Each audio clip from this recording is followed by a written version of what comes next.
الكوشن ده عملته من الخامة التحفة دي. تعالى اوريكم في الفيديو الخامة من قريب وتفاصيل كتير عنها.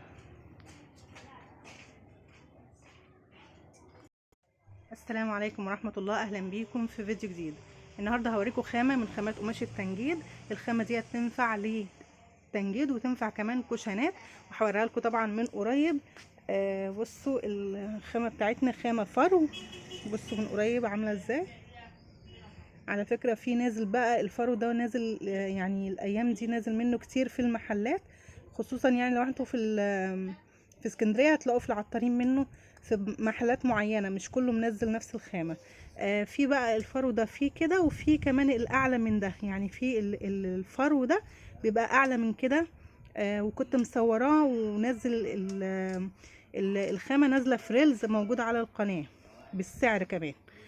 طبعا كنت مصوراه من مدة، فالاسعار كل مدى كل ما بتختلف يعني، فممكن يكون سعره اختلف عن وقت تصوير الفيديو.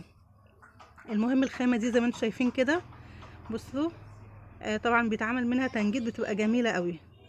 تمام. ودي انا شغالة بيها دلوقتي كوشنات، فالخامة ما شاء الله جميلة وتقيلة، هي تقيلة الصراحة يعني.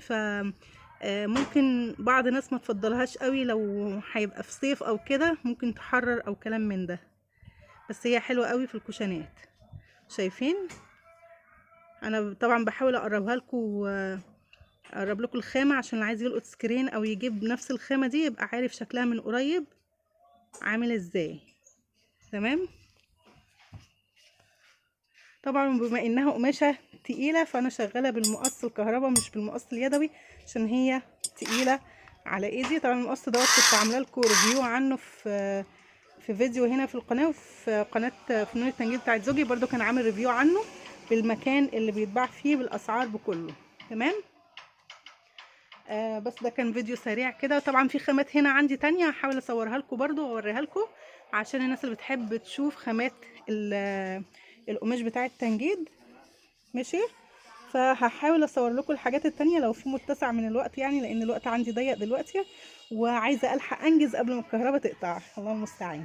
فلو عجبكم الفيديو اعملوا لايك واشتركوا في القناه، والسلام عليكم ورحمه الله.